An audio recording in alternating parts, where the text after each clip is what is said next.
What up? What up? What up? It's your man Sean P coming in live. This is the Sean P Experience on YouTube, and once again we have a very special, amazing guest. I'm always so honored. Every single episode, I have for you guys something special. I have the award-winning author with River. That's right. Essie Chambers is live in the building. How you doing today? I'm doing great. I'm so happy to be here with you. I am honored to be on this show. Yes, ma'am. Yes, ma'am. I love this part. Let me do your official introduction. We Oh, have okay. Essie Chambers is an author and award-winning independent producer. She earned her MFA in creative writing from Columbia University and received fellowships from McDowell, Vermont Studio Center, and Baldwin for Arts. Previously, she was the television executive and was a producer on an Oscar shortlisted documentary, Descendants, which I love, by the way, whole different show, which was Yep. released by the Obamas Higher Ground Production Company and Netflix in 2022. Swift River is her debut novel. Sure. Hello, hello. Yes, ma'am. Yes, ma'am. So let's have a little fun right quick. I'm gonna start rattling these things off. I want you to tell me, like, how do you feel? What do you think whenever I say this? Okay. Read with Jenna, book pick. Barnes and Noble Discovery Prize 2024. Andrew Carnegie Medal for Excellence, Center for Fiction in his first novel prize.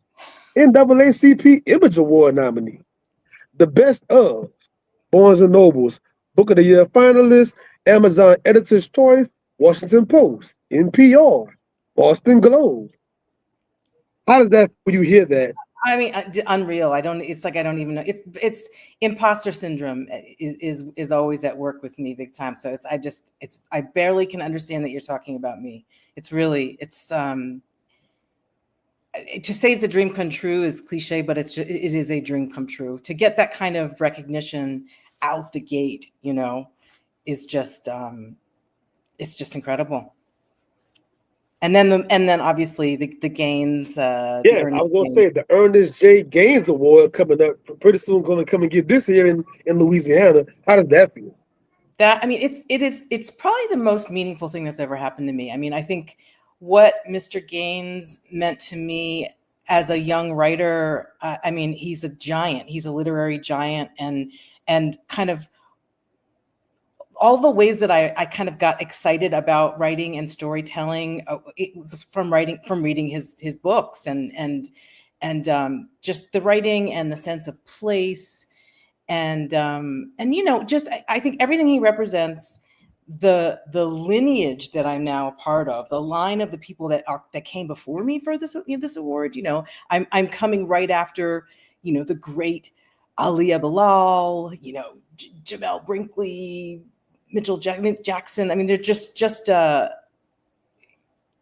be in that line of storytellers representing the Black American experience just is it really is the honor of a lifetime. I And love you said asking my. he meant a lot he meant a lot to you too as well. I remember Oh you. yes, yes, ma'am. So like 8 to 9 years ago, when I was about to write my first book, going to Yeah. his book signing here was the first time going to a book signing in my life. Wow. And Wow. whenever the Q&A part came, he was already in the wheelchair, but I didn't have a little person, with him. So when the Q&A part came, my hand just started. And I was Wow. like, what's your advice to an up and coming writer? And he was like, read, read, read, read, read, and then write. That's right. I'll never forget it. This is the best. It's the best advice. It's Yeah. the best advice. I'm really sad that I won't get that. Obviously, I won't get to meet him. I'm gonna get to meet his wife. I'm gonna get to. I mean, it's it's a public event, which is also pretty extraordinary because it just very feels like community is holding you, um, and so you should come. I don't know how far you are, but you're invited. But my crazy schedule, we'll see. But I appreciate the invitation. I tell you that. Of I course. tell you that.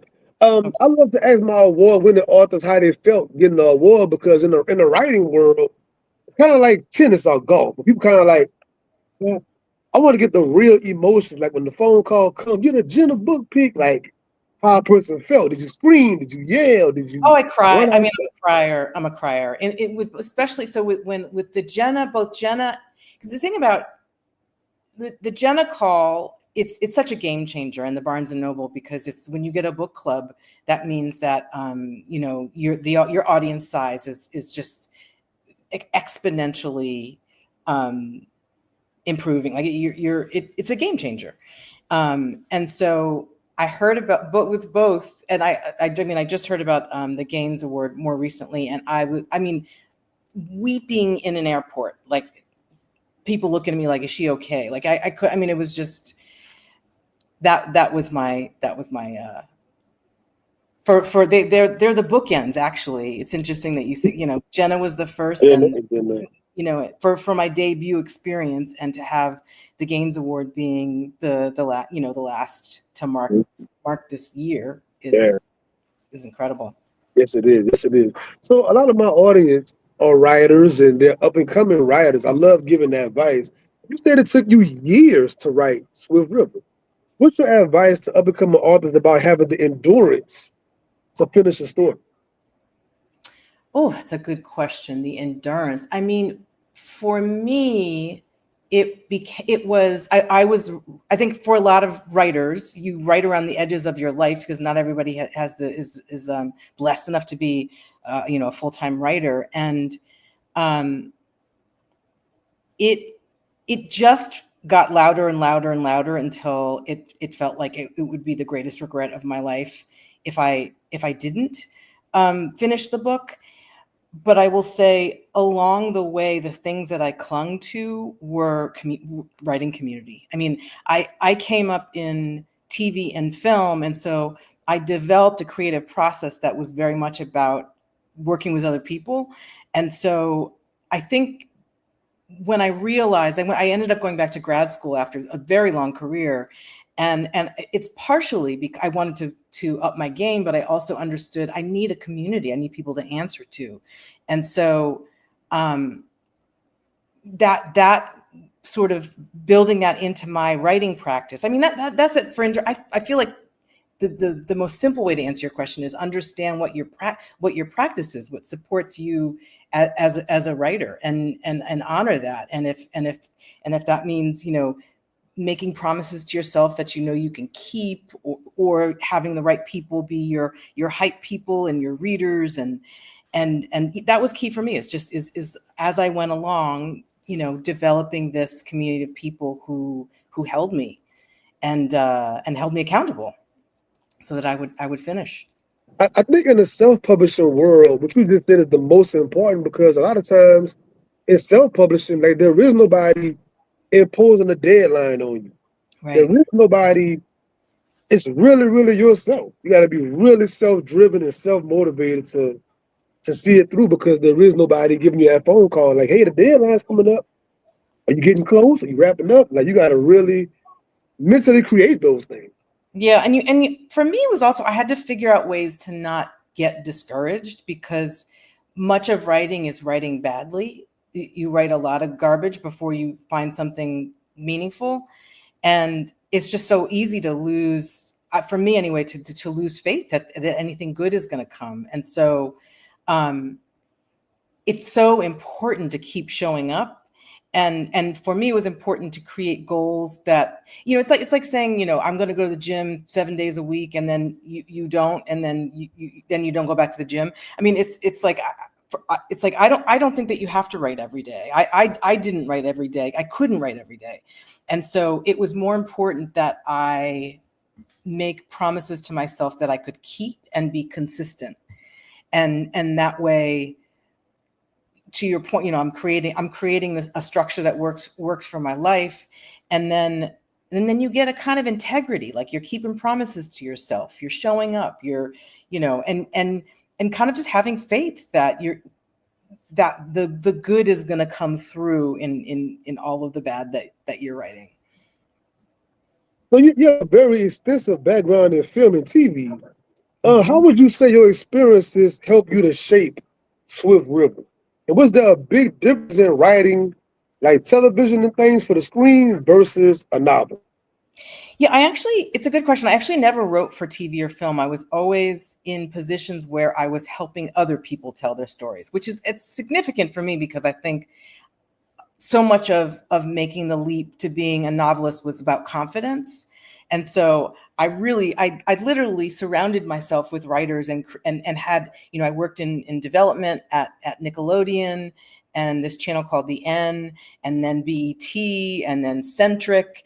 And it was all roles where I was in charge of a creative process that supported other people telling their stories. And so I think that there is definitely, I'm a very visual writer, and I'm sure some of that is influenced by my experience in TV and film. And the way that I understand, I think that there's intuitive sort of structural sense I have of what happens in a scene or in a story, and a beginning, middle, and end, and how different parts fit together. I think I learned all of that also in TV and film. But I do, they're just very different ways of telling stories. I think I was inspired, I was telling stories for kids and for teenagers for a very long time. I love that moment in life, and that definitely influenced my choice to tell a story about a 16-year-old girl. And a lot of my work with adult stories has been around, untold histories and people and stories that about marginalized people that haven't been heard before. So that has sort of, the content has been reflected in my TV and film career. Also, a lot of the stuff was kind of like in conversation in a lot of ways with my novel.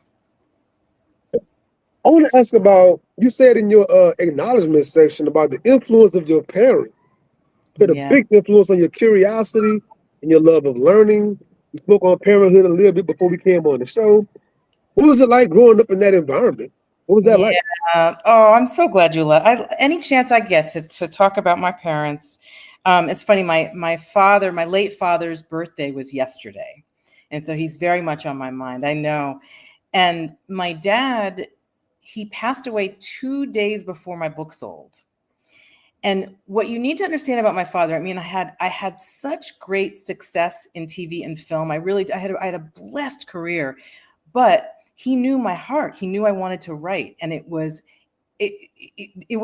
always like maybe either the first or second question that he asked me: "Are you writing? Are you writing? How's your writing going?" It was so important to him that I realized this goal. He wanted to be a writer, and he didn't realize that goal, that dream. And so it is, like, some of my earliest memories are of him sitting in the living room, just like reading dictionaries and encyclopedias. He was just so hungry for like language and stories and understanding the world. And so in so many ways, he represents both of my parents. They created space for me to be an artist, for me and all my siblings to be an artist, but also models of what it looks like to feed curiosity and to tell stories. Books were everywhere in my house. It was just, my mom read to us every night. We told each other stories. I grew up listening to my uncles tell stories that, changed over the years, as folks can do. And so yeah, just it was such a beautiful place, beautiful and supportive environment as far as becoming an artist went. I think a lot of writers tell stories about not being supported early on, and that wasn't part of my story. I just, from the very beginning, my grandmother was an artist. I had my grandmother, my father's side, was a teacher. So it was support if that was what I wanted to do. And honestly, it was confidence for me was the reason why I didn't immediately do it. But being a writer was the first thing that I ever wanted to do. No, being a singer. I'm sorry. Being a singer was the first thing I ever wanted to do, which I can still do if I still have time. But So Let me ask, is that why the character Diamond in here sings at Yeah, times? a little bit. You know what? A little bit. A little bit. There is. I don't know that anyone's ever asked me that question. I do, yes, because I'm a very musical person. I would have been a musician if I was not a writer. That's my alternate life. But I love the idea of her having. I wanted her to have something that she knew she was good at. Um, that there was no question, and that it was just a matter of that the world hadn't heard her. And so music also plays a really important role in the book. And without giving away too much, I just like the idea of the discovery at the end that she can sing her ass off. She can sing her butt off. She's and she gets her moment. She gets a moment. So you open up the book with this Lucille Clifton quote. Someone inside me remembers. What do That's you right. want the reader to carry with them from that opening line? What does that mean to you? Oh, well, first of all, I love Lucille Clifton. I write with poetry at my side, and what that always spoke to me on so many different levels. It was because this is a book in a lot of ways. There is self-discovery, there is historical excavation, and it's an ancestor story. And I think that I believe in ancestral memory. And I believe that ancestral memory is part of our instincts, that our guide system. And I felt like I was channeling ancestors throughout writing this book. And so to me, the someone inside me remembers, that's what it meant, is that we all have ancestral memory, I believe. And then I also think this is the book deals with a 16-year-old girl and then her 9-year-old self. And I think that there are truths that we understand when we are younger that we lose when we get older. And so the way that I told her story as a 9-year-old, I think, is reflective of that. There was a very pure, essential way that she understood, that the young Diamond understood the world, that I think that she lost to some degree. And so I think that quote also applies to that, is like the kind of wisdom that we have as children, that we can still tap into if we listen. So it's kind of both of those levels. In your prologue, at different moments, I love this part. You had a Uh, part where you wrote that time is bent, and then later on, time is shaken, and then later on, time is folded in half. In this book, there's a lot of time hops happening throughout the whole book, chapter by chapter. Tell us about the importance of manipulating time for you as a creator. How is that important? Oh, I definitely did not set out to do this. Like, the idea, if you had told me I was going to write, a multi-perspective, time-jumping, epistolary novel, I just would have run screaming. It was incredibly difficult. But I think, your story and your characters tell you what they're going to be, what they need. And it really was, speaking of that ancestral memory and the intuition and listening, like, I started out writing a coming of age story. And it was about a girl who needed to leave her environment in order to become the person that she was meant to be. And I understood what she was running from, but I needed to explore what she was running towards.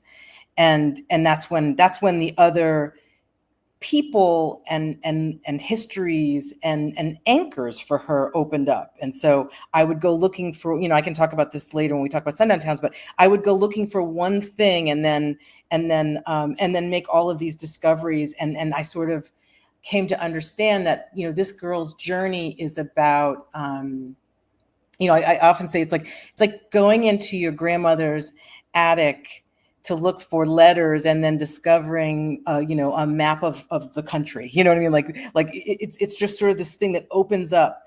And when I understood that it was going to be that big of a story, is really when the book became real to me. When I knew that I was going to be able to tell all of these layers, and that every layer was necessary for you to understand this girl's struggle. Actually, should I tell the story for people that Yeah, please. I would love it. Yeah. so it's about so it's a coming of age story. It's a mother-daughter story. It opens up into this more kind of sweeping family story that crosses generations. At its heart is this girl named Diamond Newberry. We come to her in 1987. This is a book set in the 80s. I am obsessed with the 80s. I love telling 80s stories. Yeah, you too? Just nothing like the 80s. And so she is being raised by a kind of troubled mother, and they live a pretty isolated life. They are, they walk, they hitchhike everywhere they go because they don't have a car. Diamond is in a bigger body, so she's teased relentlessly about this. And ever since her dad disappeared 7 years prior, she is the only Black person in this all-white town. And so in the course of this one summer that the book is set in, she's learning how to drive so she can escape. And she's making these discoveries about her family history and these town secrets that changed the course of her life. And she understands that she has this really rich ancestral legacy and yeah. And so that's sort of that's the heart of the book. So for the audience watching, you mentioned sundown towns in this book, evidently. For those that don't know what a sundown town is, can you please explain to them what's a sundown town? Sure. Can I ask you? Did you know what a sundown town was? You knew what a sundown town was, right? Well, Yeah. the book you mentioned that you had learned about it from, I had read that book years ago, Oh and then of wow. course I love reading history so much, so I knew a lot about sundown towns, right? Yeah, that book. Okay, so what happened? So I knew I was writing the story about Diamond, the 16-year-old girl, and that it was going to be a coming of age story. And I knew that her father had disappeared in the story, and I knew that I wanted to figure out. I wanted to make her the only Black person in this town, and I wanted to root. You often create a history for a character, even if the character isn't present, or even if you never hear about the history, just so that you understand the voice of the character. And so that's all I started out doing: is where did this man come from? I knew he'd come from the South, but what happened? And I started researching rural Black communities in New England in the early 20th century, and I couldn't find much of anything. And then I found that book. The book is called Sundown Towns, A Hidden Dimension of American Racism. And, I, like many, have encountered sundown towns in movies and the Green Book is a kind of response to sundown towns. It was a way that Black folks understood where it was safe to go. In my mind, I had always, and to explain what a sundown town is for someone that doesn't know, it is, as Dr. Lowen puts it so beautifully, simply, it's if there is an all-white town, it is by design. And whether that design is, laws and ordinances or violence and terror or lynch mobs or, any number of ways. And the name Sundown Town came from the practice of putting up a sign, often right next to the welcome sign of the town, that said, if you can pass through during the day, but if you're caught after the sun sets, fill in the blank, whether it was N-word or, because these signs targeted a lot of different marginalized people, mostly Black people, but yeah, that you would be killed. And so these towns between, the late 1800s all the way up until the Fair Housing Act in 1968, thousands and thousands of them were created. Ohio was like one big sundown town. I mean, when you really look at the maps, it's kind of mind blowing. And what really shocked me was coming to understand that most of these towns were in the North, because I had put them in the South in my head. I think we do that a lot with the South. Is all the horrors all happened in the South, and I loved the idea of playing with the fact that, with the idea that horrors happened in the North, and so I decided to make Swift River a sundown town. And I decided, after there was this one chapter, I don't know if you remember, it was talking about exceptions to the rule, where sometimes they would allow domestics or people who served some kind of important function to white folks to be able to stay. And they were the exception. They were town Negroes or whatever. They were safe and harmless. And it was like a lightning bolt. I was like, you know what? I am making Diamond descended from the only person allowed to stay behind after the rest of the Black community is chased out. And that allowed me, and I created a fictional event that was not based in reality. People think I'm writing about a real event, but it's not. I won't get into. I don't want to give too many spoilers, but it allowed me to tell two stories about characters who were the only one, because I wrote from the perspective. I wrote an entire story in perspective from this one girl, Clara, who was allowed to stay behind, who was Diamond's great aunt. And I will say, I don't know if I say this. I don't think I say this in my acknowledgments, but I found out in the process of my research, before the book came out, I found out that I grew up next to a sundown town. But what I've discovered since the book has come out is that, the town where I grew up was in Western Massachusetts. It was a mostly white town, not as rural as Swift River, and Swift River is not based on this town, but what I did, so my family was one of the few families of color that in the town. And I discovered that there had once been a Black community, that there had once been a Black church. And if there's a Black church, then that's significant. And at some point they were gone. And I don't know if they were gone because of an event or what, but so then I started getting census, gathering census materials and that kind of thing. And I think it's probably, there's a good chance that the town that I grew up in was a sundown town, which means that I was writing a story that mirrored my own life without knowing that that's what I was doing, which is pretty mind-blowing. That I still have a lot to unpack there and a lot to learn, but I think that's the thing about telling New England stories. I mean, there is something about, there's this myth of, white picket fence New England, and just underneath that are histories that have been denied, and it's part of the reason why, I don't know, like the idea of a town that is haunted by the things that people are not speaking about was so appealing to me. So I wanted to ask you this question. In today's political climate, because you wrote this book over the course of 10 years, right? So in Yeah. today's political climate though, everything going on, we're seeing in the news and everything, do you think it like kind of emboldens this sundown town kind of mentality? Makes it like worse? Without, I mean, we have essentially, between ICE and we have they're modern day lynch mobs. I mean, we absolutely. I think that's what we're seeing, and I think we're going to see.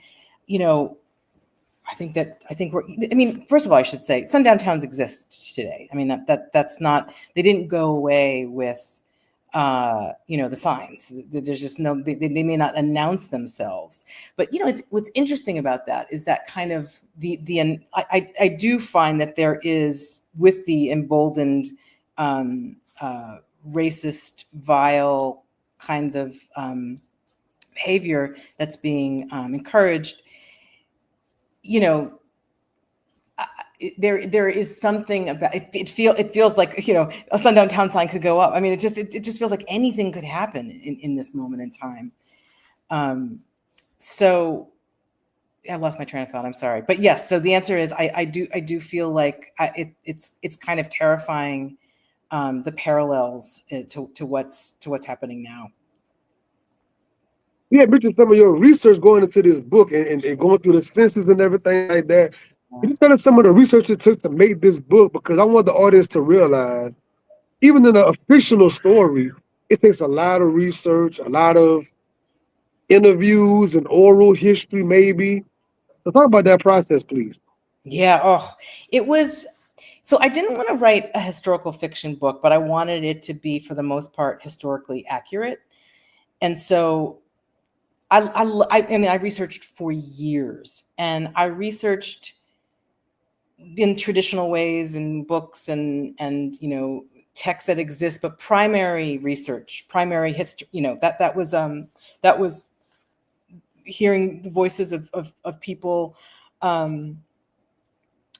who had lived experiences that were close to this, became especially important because this is all first person present tense. All of these voices are written, and so there's a kind of immediacy, which means I have to get the details right. And my process was always, so once I understood that it was a sundown town and I knew I was going to tell a story about a young girl, and she's a midwife. And so that, I think as much time, I spent a lot of time also researching midwifery, particularly during that time, and the importance of midwifery. And so, I might know ahead of time. Oh, I see a question.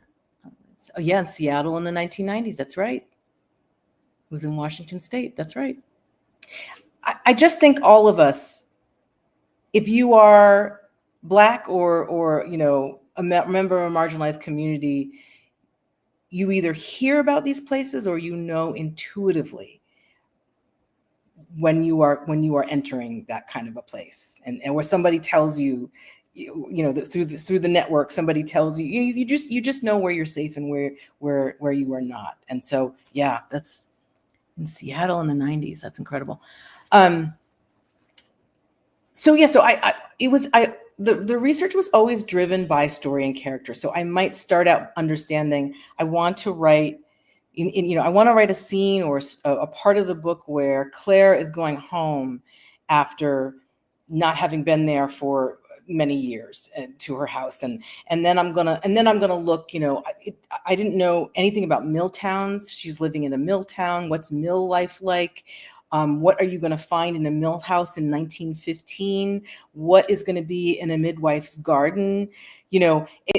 I would just sort of flood my brain with true information, and then little gems would pop out, things that I could feel from a story perspective, or a character that just felt true to the character, and I would just grab onto them. And so, I think the details are what bring something like this to life and make it feel well researched and historically accurate. And I've heard from, I spoke to midwives. I spoke to, I did. It was exhaustive research, and I used this much of it because, again, it's not historical fiction, but it fed these voices that I needed to feel completely authentic. And again, because it was first person, as they moved through the world, everything they saw had to feel like, it was really happening. They were really in a mill town, and it was really 1915. I love to ask this question. After all of this research, only a small part can make it into the book. Is Yeah. there a particular thing that isn't in the book that you wish could have made it to the book? Ooh. Yeah, honestly, I could have written an entire book about Clara. And it's interesting. Diamond is the star of the book because of her voice and her experience, but I loved writing Clara, and I had a whole, because this is, sundown towns were in part in response to the Great Migration, and I wanted this to be a reverse migration story where you had a community that was going back down south because of the horrors of the North.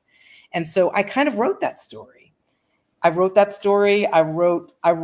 about how, this is a family that came from Georgia.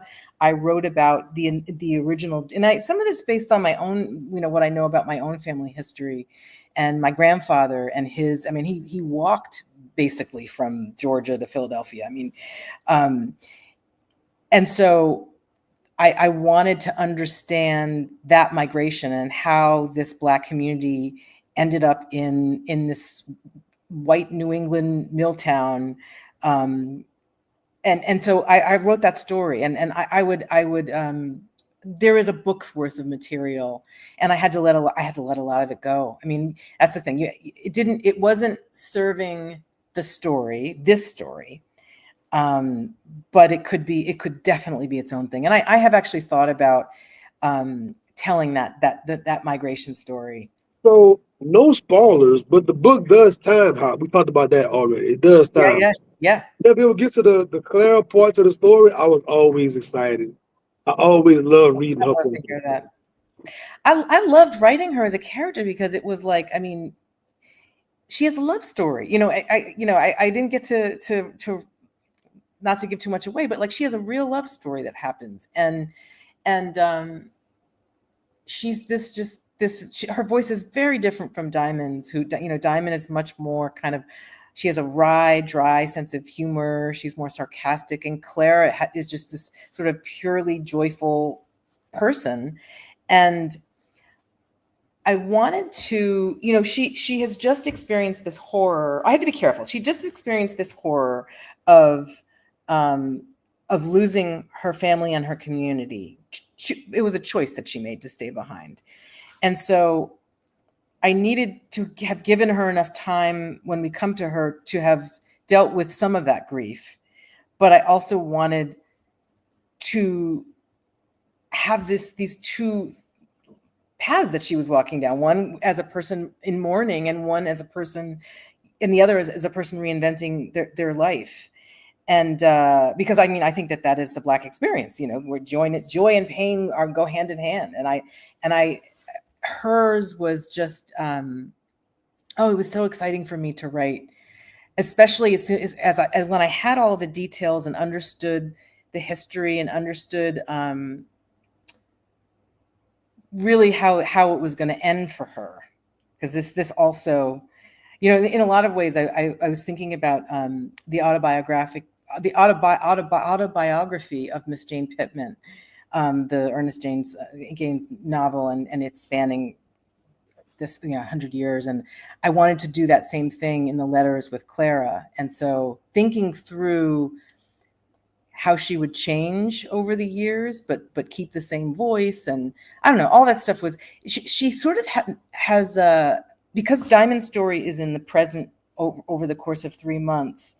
In many ways, she covers the most distance, and so I really loved just kind of thinking about her in that way. So I don't know. I really appreciate you saying you liked her.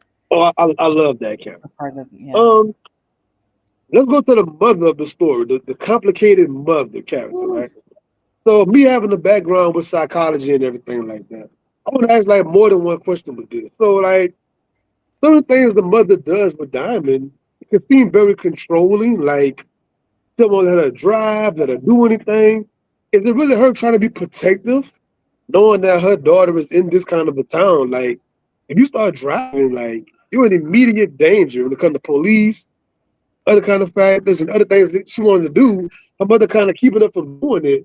Was it really like protection, actually?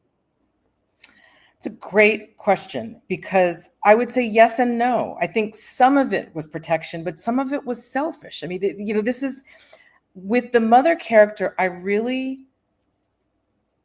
This book is very much about parental failure, and the challenge for me was to write this kind of crazy troubled mother, but also add enough layers so you understand this is a very wounded person, and she's making bad decisions because of her fear and her anxiety around, and the way that she and Diamond are in mourning in very different ways. Her way of dealing with anything painful is just like push it down and keep moving, and Diamond is still trying to process this loss of her father and understand, and does she want him to be alive, what she wants, and the mother doesn't. That's not what she wants, and the tension between those two ways of grieving, and protection is a big theme in this book. And I think in many ways, Diamond is very unprotected, and it's sort of represented in this, like, that the mother takes her hitchhiking everywhere they go. And, there's this, I'm going to give a little bit away, but there's this revelation at the end, this moment where it's like, that was really dangerous. She put her in really, really dangerous situations, and she couldn't love her kid more. and both of those things coexist. And I people feel the most strongly often about her, and I get letters from people or emails from people saying, how angry they were at her, but also how much their their hearts broke for her. And I really had a lot. It was really a lot. I don't want to say fun, but it was really interesting for me to write that character. And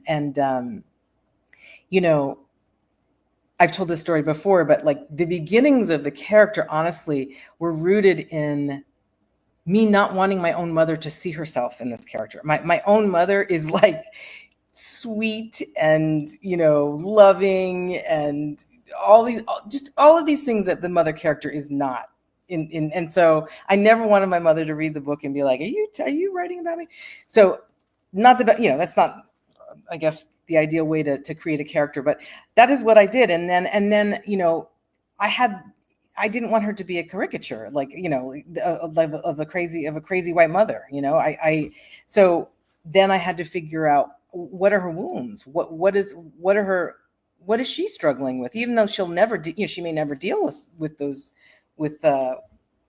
struggles. She may never heal, but what are they? So that she can be a full and real character. When it comes to the main event, the main character, Diamond, she has a very not so good relationship with food. She That's right. overindulges. She even hides food at times. She's sneaking food. She's doing these various things. Was that like her way of trying to cope and trying to deal with her levels of grief and everything else she was dealing with? Absolutely. That's the psychology major right here. Yes, that's exactly right. There is people ask that question, why make her be, in a bigger body? And it's I mean, there are a couple of answers to that. I mean, I think that the diamonds of the world are not centered in stories, and it was important to me that she be at the center and she not be the fat funny girl, and this not be a weight loss journey. I wanted people to know what it felt like to be in that body and move through the world, and also not have it be a tragedy. And so, and then I think that's right. I think her life, and I think the life of a person who is an only one, is about the ways that you have to lose parts of yourself in order to belong, what you have to swallow, so to speak. And so that is very much her existence in this town, is swallowing who she is in order to fit in. And so there was that metaphor, like there was a moment in the story, I don't know if you remember it, where, she had been screaming and then she stops screaming and then she starts eating, there was a kind of little bit of a light switch moment where, which for me was the signifier that, I mean, that's how she's gonna start dealing with her pain, and she's gonna eat. You did some with the book. You mentioned the letters earlier, and certain parts of the book being in that letter format, right? Yeah. So we live in a day and time right now where people barely and rarely write letters, I guess, with all the social media and we got phones and technology now. Talk about the importance of letters, the Oh, power of handwritten letters. oh my God. I mean, it's I grew up, I had to write thank you letters to my elders. I wrote to my grandmother.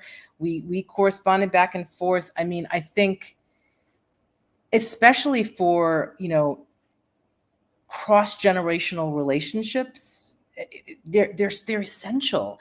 And I think that there is something that happens. I'm not a writer that there are a lot of writers I know that handwrite their stories.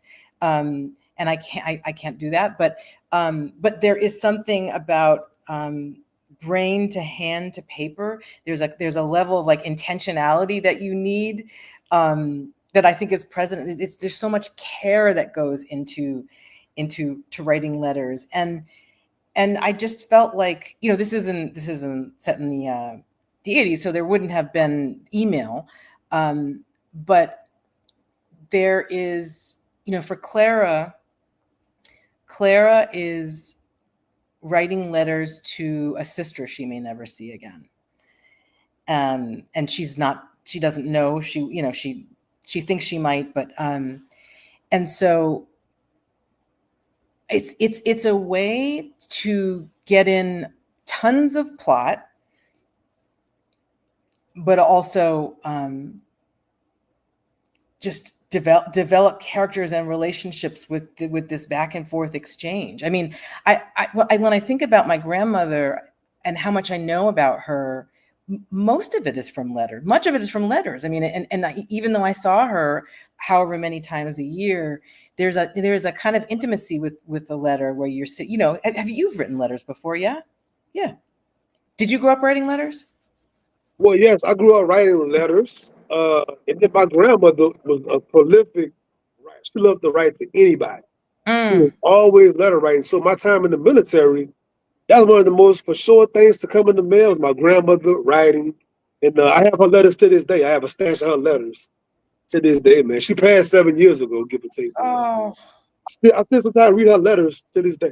that's so beautiful. Yeah, and that's the thing. It's a kind of artifact that it that preserves history. I mean, that it's part of our oral traditions. Our you know our written tradition that like that those are our family stories. You know, that's so beautiful. And so imagine some of the kids now, like school is taking away cursive writing and things like that. So imagine how many children can't read cursive writing. or write cursive writing. I asked that question to someone the other day. Is that Yeah. true that they're for the most part they're not getting? Well, I know in some states it might be different, but like a lot of children here where I live at in Louisiana, they can't write or read it. They can't write. Oh, it's an art form. I mean, it's just it feels oh, it's just such a tragedy. It feels like So such a loss. most of our staff in their early 20s, like, they just graduated recently, they can't really write like cursive and they can't really type, which is interesting. So it's like Yeah, if you can't write or type, you're going back to like, you're going way back as far as being off the trajectory, man. It's scary. yeah. I mean, Think about it. there's so many parts of it. It's a. I'm also just sitting here thinking about my favorite letters that I've written and received, and they're all stories. So I also think that there is something to writing and letter writing that teaches us how to tell our own stories. Yeah, I that's a think I would say that my early years of writing life started in high school. Typical yeah. back and forth, me and my high school sweetheart writing these hundreds of letters back and forth over years. Like we'd have boxes of letters that we were just writing back and forth. I You know, love that. I yeah, love that you I think still that's my have that. earliest writing.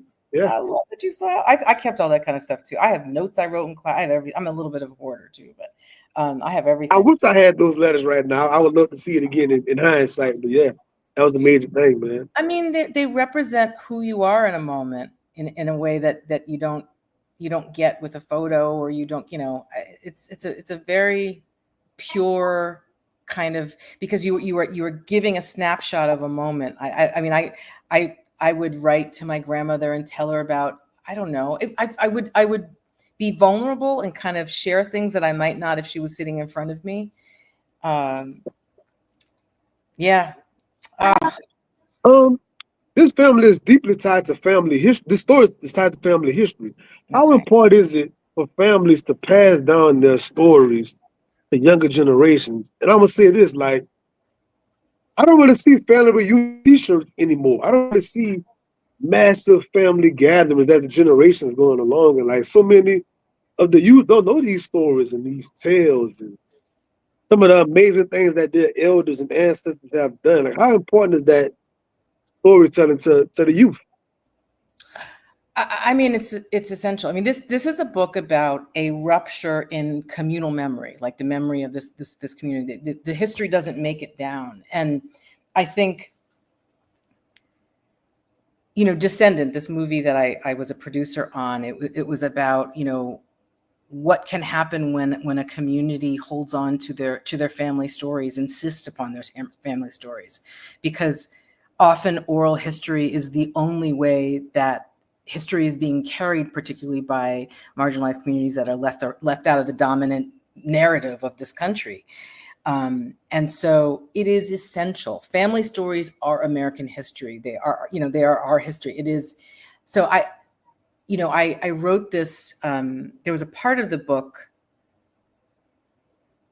I feel like when I was writing much of the Clara part with the, when I was sort of unlocking all this history, and my father died of Alzheimer's. And so I was dealing with this loss of memory. And, he was the last member of our family to have grown up in Jim Crow, in Jim Crow South, to have experienced Jim Crow South. So I felt just like aware of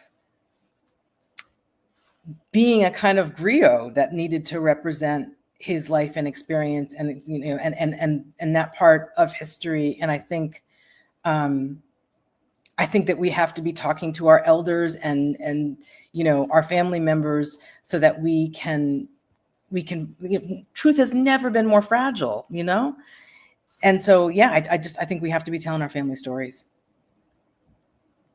So you being in that film world, a film background, would you love to see Swift River as a movie or a series or? It's an excellent question. I would. I mean, I have that was never my intent when I wrote it. I was so excited by the idea of writing a book because it was the first thing I ever wanted, and I just, it was such a third act kind of or second act kind of a thing for me.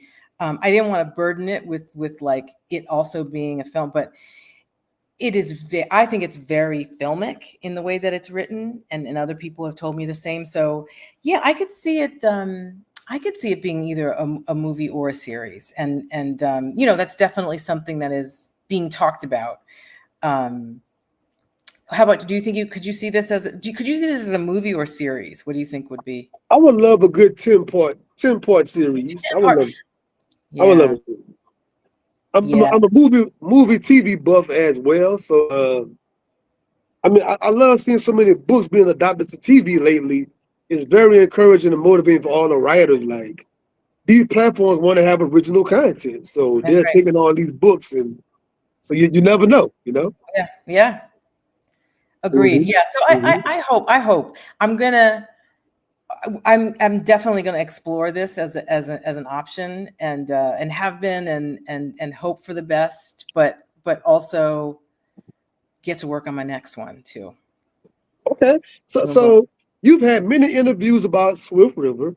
Yes. What's something that you would like the audience to know about the book or yourself that you haven't said before in previous interviews? Ooh, what have I not said before? I mean, I guess I've not talked about, I don't, what would I say about myself? I mean, I think I've touched on this a little bit, but having gone through this whole year as a debut writer, and sort of figuring out the difference between being a writer and an author, and an author, a writer writes and an author promotes. And I am, in a lot of ways, it's sort of like, your entire, it's like second album syndrome, right? Your entire life goes into the first. And then this whole year has been spent on beautiful year on the road. And in many ways, I needed this year on the road to let go of the story, because it's like it kind of it belongs to other people, and they tell me that it belongs to them in all these really powerful ways. And so it's a kind of a letting go of this story, and then figuring out how to go back to being a writer has been a really particularly, and the kind of, there's like I want to call it a postpartum that comes. And many writers talk about this. I haven't talked about it much because it feels like you have, I'm so blessed and I'm so lucky in so many ways to have experienced the year that I have, but there's been a lot of, there's like, I was grieving my father alongside I lost my sister 5 years ago. There are a lot of ways that I've had to hold high highs and low lows that I don't talk about because, it doesn't come up in the context of these conversations. But it's all kind of, like all of the adrenaline is leaving in a way now that because I have 2 more events or 3 more events, and then nothing else scheduled with intention. And so I feel like I'm coming down, and it's a rush of all of these things that I haven't dealt with. And in so many ways, I'm just looking forward to figuring out again how to channel all of that into my next story and how to write my next story. I know what it is. And I've started the process. I forgot how much I loved the beginnings, where you're just kind of like, for me, you like it. You like your beginnings too? Yeah. Where I'm just gathering. You can tell me what you love about yours, but what I love is it's like, I'm just gathering information. I'm listening. I'm like listening for funny things, interesting things, details, turns of phrase. And they all go in this one big document. I just all day long, every day, I'm just getting bits and pieces. And I remember this last time when I went back and to find it, because it's always about things that move me or like bring forth like a big, strong feeling. And I can't write if I don't have those strong feelings about something, or if I can't paint an image of what a character is seeing that doesn't make you feel something. And so it's like a document full of all these strong feelings about things. And then I just go shopping in it, as I'm, Could as you could you tease us with a little bit of anything what it's going to be oh, about I can't at yet. all?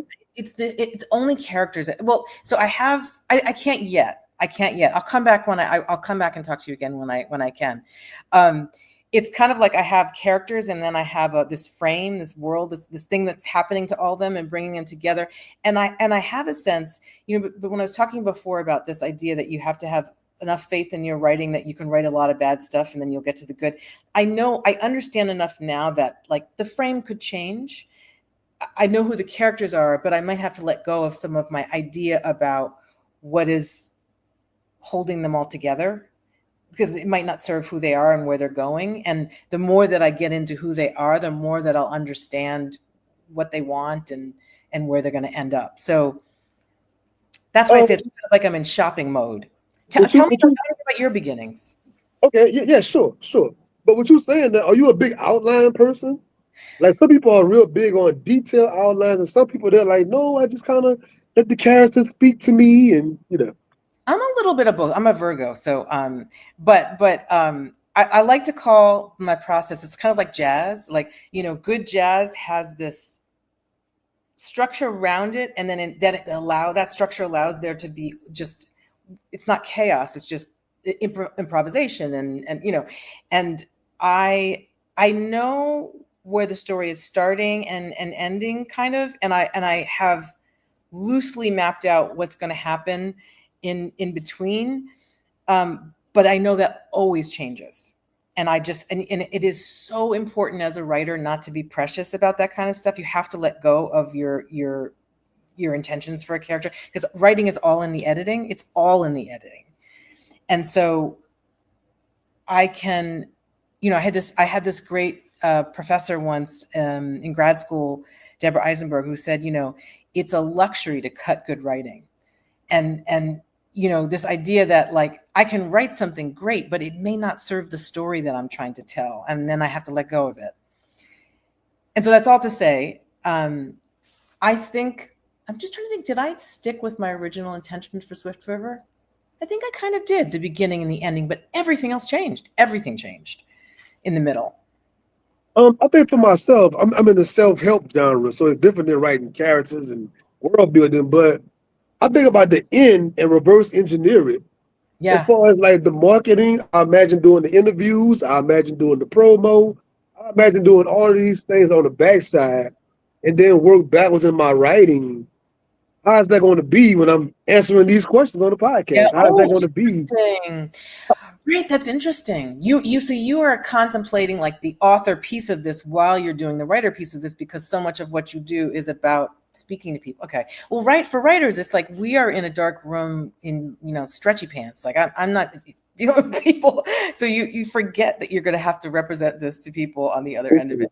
Yeah, You can't, you always have that in mind. It's so because interesting. like you said about being an author versus a writer and the difference in that, I'm big on that authorship part. And so many people I know, they're right a lot, but like the other part never rounds out. And I don't want to be like that. So I'm imagining all of that promo stuff, marketing, radio shows, TV shows. I'm imagining that while I'm writing, and it motivates me. So I Yeah. love the camera, I love the audience, I love doing it. I really love it. So I'm getting motivated to finish that story while I'm thinking about it. That's so interesting. In many ways, that is the enemy of fiction writing. Like the very thing that you cannot do is write with an audience in mind. I mean, I think, and that's also what is the challenge in being a debut author writing their second book. Is I wrote the first book. I only wanted to write a story that I hadn't seen before. That was my goal. I wanted to tell the story of characters that I like, the Black American experience, the Black American rural experience being the only one. I was hungry for that, and I just there just wasn't.